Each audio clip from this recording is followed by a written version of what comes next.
প্রতি বছরের ন্যায় এবং এবছর আরও বাড়তি উৎসাহ উদ্দীপনা ও আনন্দ উচ্ছ্বাসের সাথে আগামী 14 এপ্রিল 2025 বাংলাদেশের মানুষের প্রাণের উৎসব পহেলা বৈশাখ উদযাপিত হবে। বাঙালি সংস্কৃতির টানে নববর্ষের উচ্ছ্বাসে ঢাকা নগরবাসী সমবেত হবে রমনা পার্কে, শহীদ উদ্যান, ঢাকা বিশ্ববিদ্যালয়, জাতীয় সংসদ ভবন, রবীন্দ্র সরোবর ও হাতিরঝিল এলাকার বিভিন্ন অনুষ্ঠান স্থলে।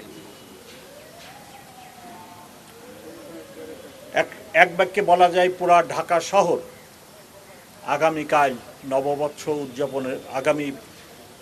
নববর্ষ উদযাপনের জন্য প্রস্তুত। এবং এখানে যে সমস্ত এলাকার কথা বলছি এর বাইরেও সমগ্র ঢাকাতেই এই উৎসব পালিত হবে।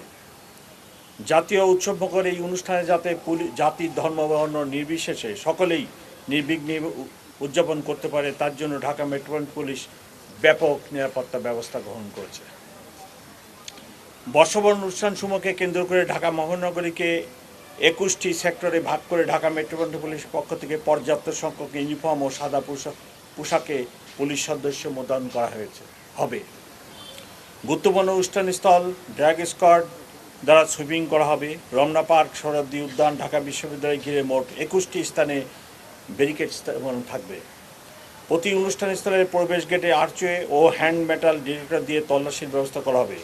অনুষ্ঠানস্থল ও শোভাযাত্রার রুটসমূহ সিসি ক্যামেরা দ্বারা, স্টিল ক্যামেরা, ভিডিও ক্যামেরা ও ড্রোন ক্যামেরা দ্বারা সার্বক্ষণিক মনিটরিং করা হবে।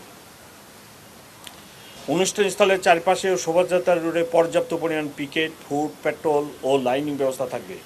ডিবি, সিটিটিসি পর্যাপ্ত সোয়াট সংখ্যক পুলিশ সদস্যগণ সাদা পোশাকে মোতায়েন থাকবে।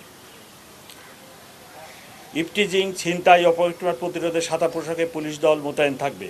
রমনা পার্ক, শরৎদি উদ্যানের অভ্যন্তরে লস্ট অ্যান্ড ফাউন্ড সেন্টার স্থাপন করা হয়েছে, সেখানে মাইকিং ব্যবস্থা থাকবে।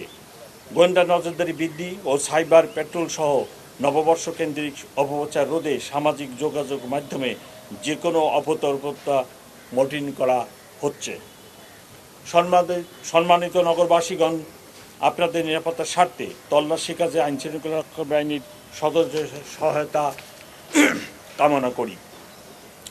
অনুষ্ঠানস্থলে কোনো প্রকার মুখোশ, ব্যাগ, ধারালো বস্তু ও দাহ্য পদার্থ নিয়ে না আসার জন্য অনুরোধ করছি। নির্ধারিত সময়ের মধ্যে অনুষ্ঠান শেষ করতে হবে এবং অনুষ্ঠানস্থল ত্যাগ করতে হবে।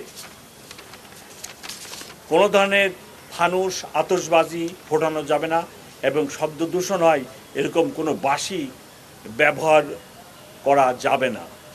বর্ষবরণকে কেন্দ্র করে কোনো বাণিজ্যিক পণ্যের বাজারজাত করা যাবে না, বিশেষ করে শোভাযাত্রায় এবং অন্যান্য যে সমস্ত প্রোগ্রাম আছে সেই সকল প্রোগ্রামে।